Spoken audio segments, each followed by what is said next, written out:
안녕하세요. 오늘도 사연 살롱을 찾아주셔서 감사합니다.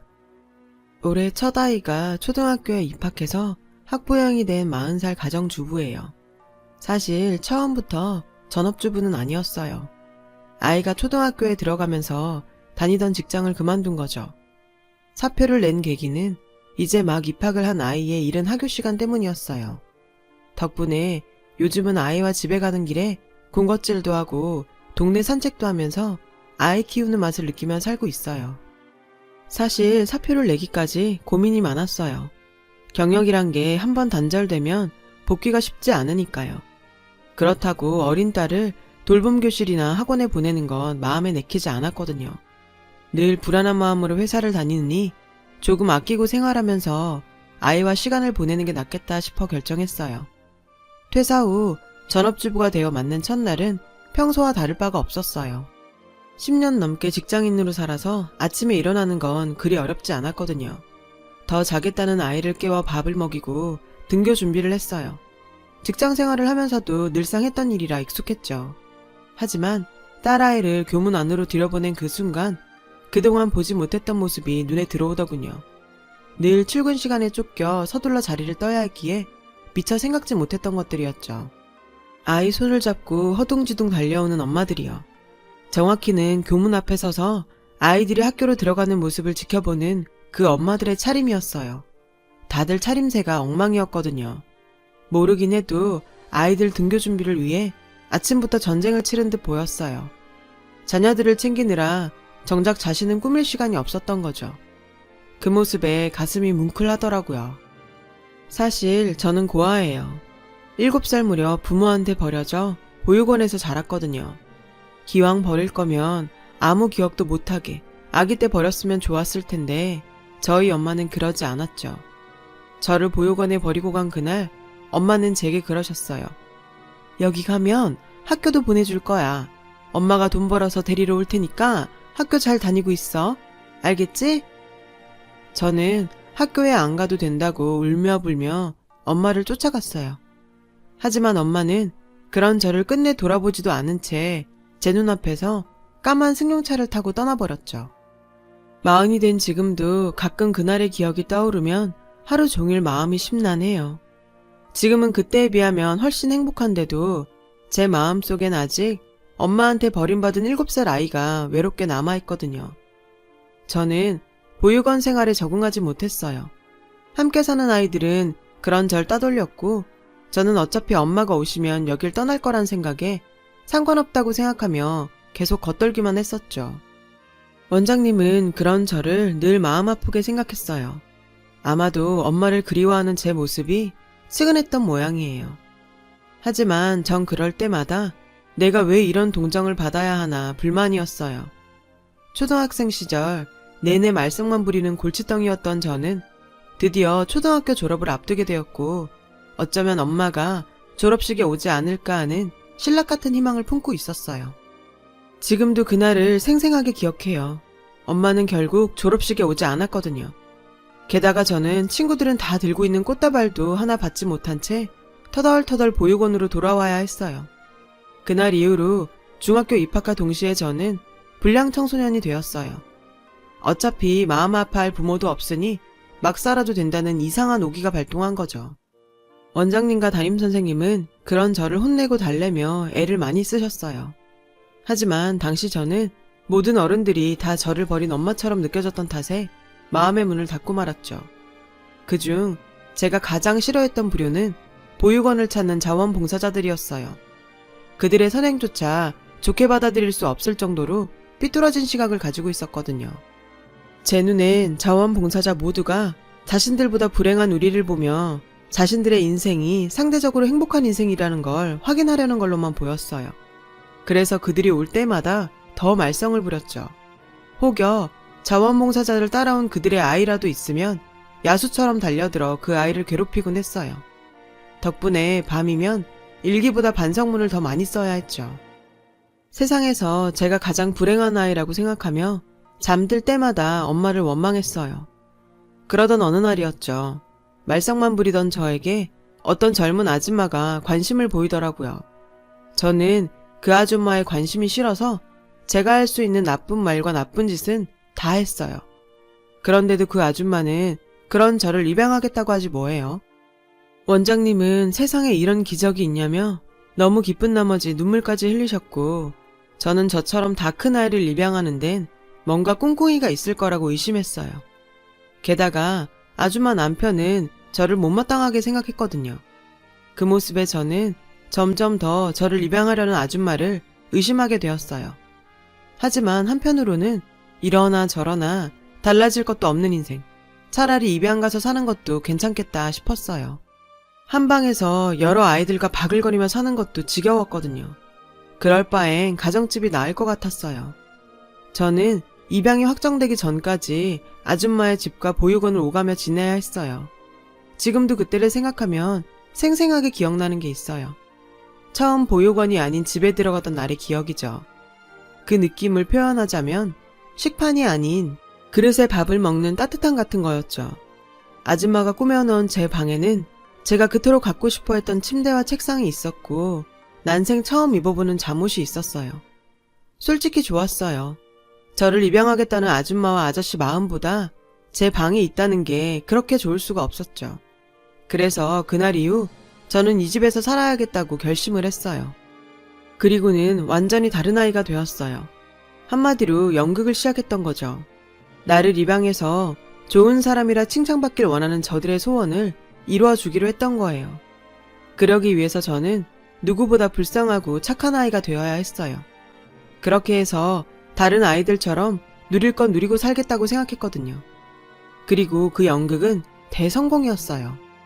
아줌마는 세상을 향해 가시만 세웠던 제가 당신의 사랑과 보살핌으로 온순한 아이가 되었다고 생각했고, 저를 끊임없이 불쌍하게 생각하며 말도 하기 전에 많은 것을 해주려고 했거든요. 하지만 제 연기는 오래가지 못했어요. 사람이 하루아침에 바뀔 수는 없잖아요.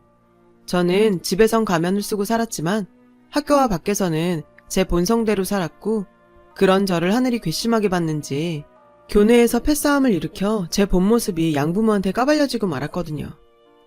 파양한다고 하면 어쩌지? 어쩌긴 뭘 어째. 다시 예전처럼 사는 거지. 차라리 잘 됐어. 그냥 하고 싶은 대로 살자. 저는 학교에 불려온 양부모 옆에서 앞으로 일어날 일을 상상하며 마음을 단단히 먹었어요. 그런데 그런 제 앞에서 도저히 믿을 수 없는 일이 벌어졌지 뭐예요. 선생님, 우리 애가 얼마나 착한데요. 패싸움이라뇨. 분명 억울하게 휘말린 겁니다. 가뜩이나 학교에서 보육원 출신이라고 애들이 가만두지 않는 것 같아서 내내 신경 쓰고 있었어요. 도대체 학교에서 애들 관리를 어떻게 하길래 이런 억울한 일이 다 생깁니까? 아줌마는 담임선생님과 교장선생님께 큰 소리를 치며 저를 옹호했고, 아저씨는 그런 아줌마를 진정시키느라 애를 썼죠. 하지만 소용없었어요. 아줌마는 저를 지키기 위해 필사적이었거든요. 그 모습은 저에게 신선한 충격으로 다가왔어요. 처음으로 세상에 내 편이 생긴 것 같은 기분이 들 정도였죠. 그날 저녁이었어요. 아줌마는 소고기를 구워주며 제게 다 괜찮으니 아무 걱정 말라고 하셨어요. 그 모습에 양심에 찔려서 마음이 조금 불편하더라고요. 그래서 전 양부모 앞에서 무릎을 꿇고 용서를 빌었어요. 죄송해요. 사실 패싸움에 휘말린 게 아니에요. 제가 주동했어요. 여기 살고 싶어서 착한 애인 척 연기했던 거예요. 사실은 저 그렇게 좋은 애 아니에요. 이번 일만 해도 그렇고요. 제게 잘해주셨는데 속여서 죄송해요. 다시 보육원에 가라고 하셔도 돼요. 다 제 잘못이니까 그래도 돼요. 그 순간 나도 모르게 눈물이 났어요. 그 눈물이 보육원으로 돌아가고 싶지 않아서였는지 아니면 아줌마한테 미안해서 그랬는지 잘은 모르겠지만 눈물이 멈추지 않았어요. 그때였어요. 일어나. 이 사람은 몰라도 난 이미 다 알고 있었다. 그래서 솔직히 넌 별로였어.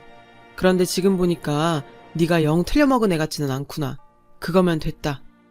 나도 그렇고 이 사람도 그렇고 절대로 널 다시 보육원에 보내는 일은 없어. 그건 내가 약속할 수 있다. 부모 자식 인연이 어디 보통 인연이냐? 비록 우리가 피는 섞이진 않았지만 이렇게 만난 것도 운명이야. 그러니 이제부턴 아줌마 아저씨라고 하지 말고 엄마 아빠라고 해. 아, 강요하는 건 아니다. 비록 아저씨의 말투는 무뚝뚝했지만 참 따뜻했어요. 그리고 그날 이후 우리는 정말로 조금씩 진짜 가족이 되어갔어요. 그리고 놀라운 변화는 처음엔 그렇게 무뚝뚝하던 아저씨가 딸바보가 되었다는 거예요. 중3 때부터 저는 본격적으로 정신을 차리고 공부를 시작했고 처음으로 공부가 재밌다는 생각을 하게 되었어요. 그리고 그 결과는 성적표에 고스란히 나타났고요. 전교 하위권이던 제가 성적이 급상승하자 학교에선 저에게 커닝한 것이 아니냐고 의심했고 딸바보로 거듭난 아저씨, 아니 저희 아빠는 학교를 상대로 싸움을 벌이기 시작했어요. 결국 아빠의 성화에 선생님들 앞에서 제 시험을 쳤어요. 제 실력이라는 게 증명되면 누명을 벗는 건 물론이고 저를 의심했던 선생님들이 단체로 제게 사과를 하는 게 조건이었죠. 그날 저녁 저는 처음으로 어른들한테 사과를 받아봤어요. 그게 진심이든 아니든 이래서 아이는 부모의 그늘이 필요한 거구나 생각하며 새삼 저를 위해 나서준 아빠가 너무 고마웠어요. 그래서 저는 고마움을 보답하려 인문계 고등학교에 진학을 했고 본격적으로 공부를 시작하게 됐어요. 아침이면 늘 따뜻한 밥을 차려주는 엄마가 있었고 야간 자율학습이 끝날 시간에 맞춰 저를 데리러 오는 아빠가 있었기에 외롭거나 힘들지 않았어요. 고등학교에 들어가 사귄 친구들은 저희 과거는 물론이고 제가 입양하라는 사실조차 알지 못했고요. 그러다 제가 고2가 되었을 무렵 복도에서 우연히 같은 보육원에 있었던 1살 어린 동생을 만나게 되었어요. 죄 지은 것도 없는데 그 동생을 보자 저는 화장실로 숨어버렸죠. 동생은 그런 저를 본 듯 찾아다니는 눈치였어요. 여태 잘 다녔던 학교에서 저의 과거가 드러날까봐 두려웠어요. 하지만 이런 제 마음을 알 리 없는 동생은 끝끝내 2학년 복도를 뒤지며 저를 아는 친구들에게 제 얘기를 떠벌리고 다녔죠. 그렇게 집에서 사랑받는 외동딸인 척하더니 고아였어? 그러니까 정말 소름 끼치지 않냐? 우리한테 신하영에 대해 얘기해준 1학년 애가 그러는데 걔 입양 전까진 완전 개날라리였대. 제 귀까지 들리는 저의 소문에 저는 학교가 지옥같이 느껴졌어요. 그렇다고 부모님께 이 얘기를 할 수도 없고 내 발로 지옥까지 걸어가는 등굣길은 정말이지 고역이었어요. 그래서 한두 번 학교를 빠지고 도서관에 가서 공부를 하기도 했고요. 이 일로 학교에서 무단결석으로 집에 연락을 했고 저는 학교에서 일어나고 있는 일에 대해 부모님께 솔직하게 얘기할 수밖에 없었죠. 다음날 저희 부모님은 학교에 가서 자퇴를 하겠다고 하셨어요. 학교에서 무슨 그런 일로 자퇴까지 하냐고 저희 부모님을 말렸지만 소용없었죠. 여기든 다른 데든 다 믿을 수 없어 그래요. 저 우리 애 열심히 공부시켜서 보란듯이 좋은 대학 보낼 거예요. 그러니까 자퇴 처리해주세요. 그러지 마시고 소문내고 다니는 그 학생을 홍계 조치할 테니 그만 노염 푸세요. 선생님이면 이렇게 사방에 소문이 다 퍼진 곳에 자식을 다시 보낼 수 있겠습니까?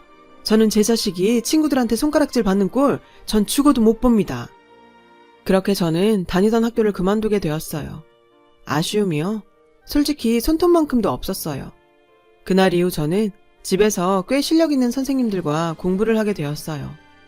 검정고시는 물론 다른 아이들처럼 똑같이 모의고사를 보며 수능 준비도 했고요. 그 결과 저는 최고 명문대인 S대에 합격했고 합격자 발표가 나던 날 저희 부모님은 기뻐서 오열을 하셨어요. 따지고 보면 저희 노력보다 당신들 노력이 더 컸는데도 부모님은 연신 저에게 고맙다고 하시더라고요. 이런 부모님을 보며 저도 따라 울며 감사하다고 몇 번이나 말했는지 몰라요. 대학에 입학한 저는 꼭 좋은 회사에 취직해서 부모님께 효도하겠다는 목표를 세웠어요. 은혜에 보답하고 싶었거든요. 하지만 부모는 자식의 효도를 기다려주지 않는다고 했던가요? 제가 대학교 3학년이던 어느 겨울날 동창들과 부산으로 여행을 갔던 엄마가 고속도로에서 사고를 당하고 말았어요. 아빠와 저는 무사하길 바라며 병원으로 갔지만 엄마는 끝내 숨지고 말았죠. 엄마를 무척 사랑했던 아빠는 한순간에 무너졌고 그런 아빠 옆에서 저는 아무것도 할 수 없었어요. 아빠는 장례를 치르는 내내 잠도 자지 않고 먹지도 않으며 망부석이 되셨죠. 그런 아빠를 보니 만약 내가 두 분의 친딸이었다면 조금은 더 위안이 되지 않았을까 하는 생각이 들었어요. 아빠가 이렇게 힘들어 하시는데 아무 도움이 못 되는 것 같아 죄송했거든요. 엄마도 안 계시는 집에서 아빠한테 부담드리며 살 수는 없겠다고 생각했어요. 그래서 휴학하고 집을 나가겠다고 했죠. 지금까지 키워주셔서 감사드리고 그 은혜는 잊지 않고 보답하겠다고요. 그러자 한참을 아무 말 없이 제 얘기를 듣고 있던 아빠는 저를 붙들고 가지 말라며 큰 소리로 우셨어요. 이젠 가족이라고 너랑 나뿐인데 가긴 어딜 가? 학교도 그냥 다녀. 마음 안 잡혀도 그냥 다녀. 너 하나는 내가 지키고 살 수 있어. 너 시집가는 날 아빠가 꼭 내 손잡고 식장에 들어갈 거야. 그러니까 지금 내가 한 얘기는 못 들은 걸로 하마. 그날 이후 아빠는 울보가 되셨어요. 엄마가 보고 싶어서 울고 제 걱정이 돼서 울고 앞으로 혼자 살아갈 시간이 암담해서 또 우셨어요. 툭하면 큰소리치고 무뚝뚝하기만 했던 예전의 아빠는 어디로 가고 울보에 겁 많은 쫄보가 되어선 점점 여린 사람이 되어가셨죠. 서툰 요리 솜씨와 살림 솜씨지만 저와 아빠는 엄마의 빈자리를 채우며 각자의 위치에서 최선을 다했어요. 대학을 졸업한 저는 원하는 대기업 IT 업계에 취직을 하게 되었어요. 제 합격 소식을 들은 아빠는 장하다고 엄마도 좋아할 거라며 울컥하셨죠. 이제 아빠는 우리 딸이 좋은 짝 만나서 시집가는 것만 보면 소원이었겠다. 저는 그게 무슨 소리냐며 평생 아빠와 함께 살 거라고 말했어요. 그리고 그건 거짓말이 아니었어요. 혼자 남겨질 아빠 걱정에 저는 일찍 결혼할 생각은 없었어요. 하지만 인연은 제 마음대로 되는 게 아니었죠. 입사한 지 8개월쯤 되자 제 마음이 움직이는 사람을 만나게 됐거든요. 가볍게 시작한 만남은 3년을 넘겼고 드디어 청혼을 받게 되었죠. 아빠 걱정에 제가 망설이자 아빠는 이제야 비로소 당신이 할 일을 끝내게 됐다며 앞으로는 여행이나 다니면서 살겠다시며 저를 응원하셨어요. 덕분에 저는 남자친구의 부모님을 찾아뵙게 되었고요. 어서 와요. 내가 얼마나 궁금했는지 몰라요. 그의 어머니는 예쁘고 상냥하며 친절한 분이셨어요. 아버지 또한 다정하고 유머가 있으신 분이라 첫 만남인데도 화기애애한 분위기에서 뵐 수 있었죠. 저희는 순조롭게 상견례를 마쳤고 본격적으로 결혼 준비를 시작했어요. 남들은 결혼 준비를 하면서 그렇게 싸운다는데 저희는 그런 것도 없이 순조롭게 진행해 나갔어요. 그렇게 결혼식을 한 달쯤 앞둔 어느 날 뜻밖의 일이 벌어지고 말았어요. 남자친구가 할 얘기가 있다고 해서 약속 장소로 나갔더니 그 자리에 중년 여자분이 나와 계시더라고요.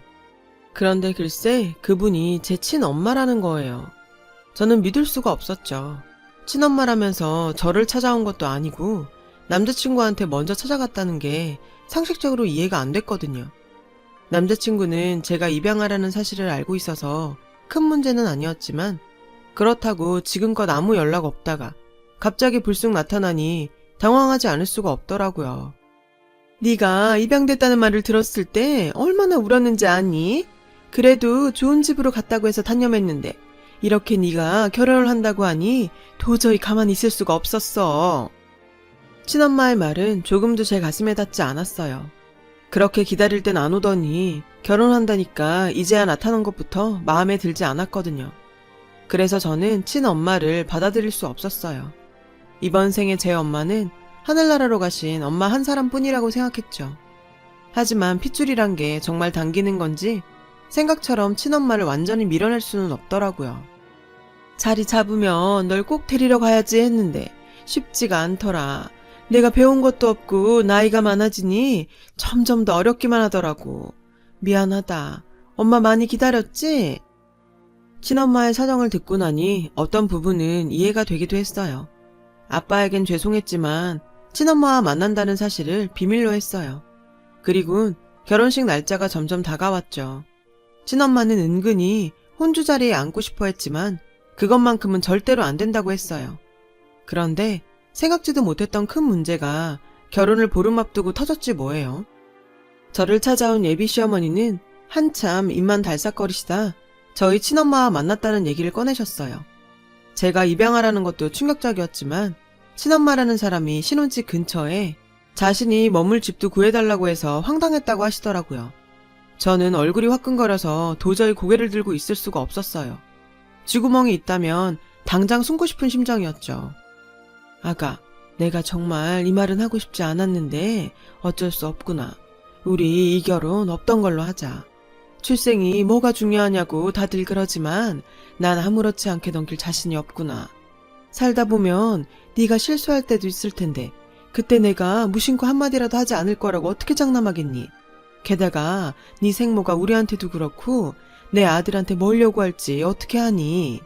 네 아버지께는 너무 죄송하지만 얘기 좀 잘해주길 바란다. 미안하다. 남자친구의 어머니는 말을 마치고 바로 일어나셨어요. 저는 친엄마한테 전화를 걸어 조금 전 얘기가 사실인지 물었어요. 어머, 그 말을 너한테 고스란히 가서 전하든? 내가 뭘 얼마나 바랬다고. 난 그저 내 근처에 살면서 너 좀 도와주려고 그랬지. 설마 너한테 짐이 되려고 그랬겠어? 세상 고상한 척은 다 하더니 입이 참 가볍구나. 그래서 결혼 못 시켜주겠대?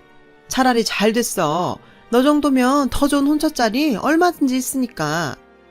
황당하고 어이가 없어 웃음만 나왔어요. 결혼을 망설일 때 저희 아빠는 제가 좋으면 당신도 좋다고 하셨는데 어쩌면 이렇게 비교가 되는지 순간 정신이 번쩍 드는 기분이었어요. 내가 그동안 뭐에 홀렸나 봐요. 갑자기 나타나서 내 인생에 끼어드는 거 아무리 친모여도 나 용납할 수 없어요. 예전처럼 앞으로 연락도 하지 말고 내 앞에 나타나지도 마세요. 제가 효도를 해야 한다면 그건 당신이 아니라 지금까지 날 키우신 우리 부모님이에요. 전화를 끊고도 감정이 복받쳐 한동안 일어나지 못했어요. 그 사이 남자친구와 아빠한테 전화가 왔지만 저는 받을 수도 없었어요. 남자친구는 문자로 어머니께 얘기를 다 들었다며 자기는 절대 저와 파혼을 하지 않을 거라고 하더군요. 하지만 이미 어머님의 마음을 안 이상 저는 결혼을 감행할 자신이 없었어요. 집에 돌아가자 아빠는 유일하게 자신 있어 하는 카레를 만들었다며 저녁을 먹자고 했어요. 아빠, 지금이 몇 시인데 이제서야 먹어. 밥 먹었어? 먹고 온다는 말 없었잖아. 그래서 아빠도 안 먹고 기다린 거야?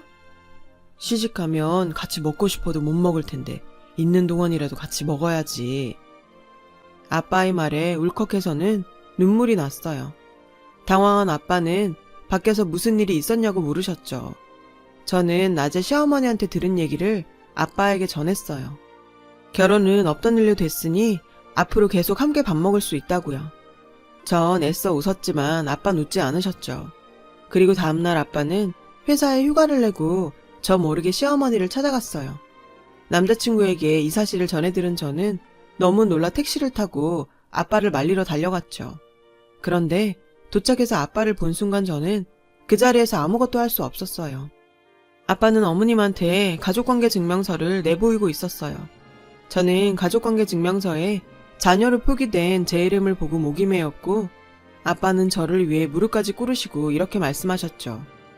사부인, 우리 아영인 제 딸이 맞습니다. 저와 하늘에 있는 제 집사람이 가슴에 품어서 공들여 키운 아이입니다. 사돈도 저희 애 예뻐해 주셨잖아요. 비록 우리의 친모가 신뢰를 범했지만 앞으로는 제가 알아서 하겠습니다. 부디 애들 결혼은 무르지 말아주세요. 서로 얼마나 사랑하는지 아시잖아요. 어머님은 당황한 모습으로 덩달아 자신도 무릎을 꿇었어요. 아영이 아버님 이러지 마세요. 저희도 마음이 내내 좋지 않았습니다. 시어머니는 절절한 저희 아빠를 보고 아무 말도 하지 못하셨어요. 저는 어머님께 죄송하다고 말씀드리고 아빠를 모시고 그 집을 나왔어요. 택시 안에서 아빠는 눈물을 훔치셨고 그런 아빠의 모습을 보며 소리쳤어요. 그만 울어. 아빠는 나랑 사는 게 싫어? 이렇게 꼭 시집을 보내고 싶냐고. 아빠한테 마음에도 없는 소리를 했어요. 그러자 아빠는 눈물을 닦으시며 널 어떤 집에 보낸들 내 성에 차겠니? 네가 싫다면 당연히 가지 말라고 하지. 근데 아니잖아. 너 양서방 좋아하잖아. 새끼 마음을 다 아는데 어떻게 아빠가 가만히 있어? 내 엄마 있었으면 나보다 더 했을 거다. 너 중학교 때 생각 안 나? 그 말에 저는 눈물을 쏟느라 아무 말도 하지 못했어요. 울보 아빠의 딸이라 저도 눈물만 많아졌나 봐요. 그 후 시어머니는 당신 생각이 짧았다며 예정대로 결혼식을 하자고 하셨고 아빠한테 죄송하다고 사과하셨어요. 네 아빠를 보니 내가 얼마나 잘못된 생각을 하고 있었는지 알겠더구나. 내가 정말 미안하다. 결혼 전부터 내가 너한테 못할 짓을 한 것 같다. 어쩌니? 시어머니는 저에게 미안한 마음을 갚는 심정으로 저를 품고 사시겠다고 약속하셨고, 저는 예정대로 결혼식을 올릴 수 있었어요. 아빠의 바램대로 아빠 손을 꼭 잡고요. 친엄마는 제 으름장에도 불구하고 결혼식에 참석하셨고, 저는 모른 척 외면했어요. 나중에서야 제 결혼식에 친엄마를 초대한 게 아빠란 사실을 알 수 있었죠. 딸 결혼은 봐야 나중에라도 한이 없지 않겠냐며 정식으로 초대하셨대요.